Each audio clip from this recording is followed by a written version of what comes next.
السلام علیکم دوستو، آج کی کہانی کا نام ہے دعاؤں کا تحفہ۔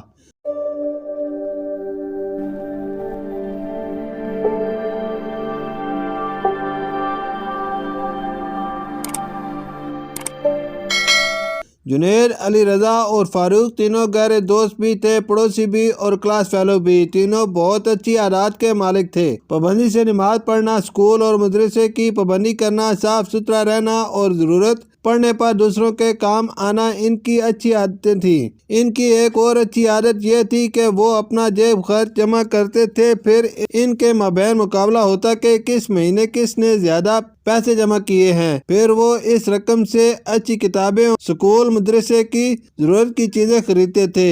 ان کے علاقے کی ایک چھوٹی سی کوٹھڑی میں بابا کریم رہتے تھے، جو پھلوں کا ٹھیلا لگاتے تھے۔ تینوں دوستوں کی ان سے بھی سلام دعا تھی۔ ایک روز بابا کریم نے ان سے کہا، بیماری اور کمزوری کی وجہ سے میں نے اپنا ٹھیلا بیچ دیا ہے اور اب اپنا علاج کروا رہا ہوں۔ پھر ایک روز بابا کریم نے ان سے کہا، بچوں، میری طبیعت تو ٹھیک ہو گئی ہے، لیکن اب میرے پاس پیسے ختم ہو گئے ہیں اور کوئی کام بھی نہیں ہے۔ بڑھاپے کی وجہ سے میں مزدوری بھی نہیں کر سکتا ہوں۔ تینوں دوستوں نے بابا کریم کے مسئلے کا یہ حل نکالا کہ بابا کریم کے لیے صبح کا ناشتہ جنید لائے گا، دوپہر کے کھانے کی ذمہ داری علی رضا نے قبول کی اور رات کا کھانا فاروق نے لانے کی حامی بھر لی۔ تینوں کریم بابا کو پابندی سے تینوں وقت کھانا پہنچانے لگے۔ بابا کریم کی دیگر ضروریات کے لیے جب اپنی جیب کا حساب لگایا، یہ رقم 3600 روپے بنتی تھی۔ اتوار کو چھٹی تھی۔ اس دن تینوں دوست مارکیٹ گئے اور بچوں کی ٹافیاں، بسکٹ، ربڑ، پینسل، ماچس اور موم بتیاں خریدیں اور بابا کریم کو لا کر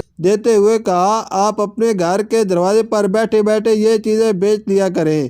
یہ دیکھ کر بابا کریم بہت خوش ہوئے اور انہوں نے وہ چیزیں بیچنا شروع کر دیں۔ علاقے کی سڑک پر ہونے کی وجہ سے تقریباً محلے کے سبھی بچے ان کے پاس ہی آتے اور ان سے toffee, chocolate, biscuit, pencil, sharpener, scale, ماچس، موم بتی وغیرہ خریدتے۔ بابا کریم کو پہلے ہفتے میں 1800 روپے کا فائدہ ہوا۔ تینوں دوستوں نے منافع کی رقم الگ کر کے باقی رقم اپنے پاس رکھ لی اور اتوار کو دوبارہ بابا کریم کو وہی سامان لا کر دے دیا۔ بابا کریم نے وہ سامان بیچ کر ایک مہینے میں 7000 روپے جمع کر لیے۔ اس موقع پر بابا کریم نے ان سے کہا کہ اب میرے پاس یہ رقم جمع ہو گئی ہے، تم لوگ اپنی اپنی رقم واپس لے لو۔ یہ سنتے ہی تینوں دوستوں نے کہا، بابا، وہ رقم تو ہم نے اللہ کی راہ میں لگائی تھی، اب واپس نہیں لیں گے۔ یہ سنتے ہی بابا کریم کی آنکھوں میں خوشی کے آنسو آ گئے۔ انہوں نے ان تینوں بچوں کو بہت دعائیں دیں اور وہ دعاؤں کا یہ تحفہ ساتھ لے کر خوشی خوشی گھر واپس آ گئے۔ شکریہ۔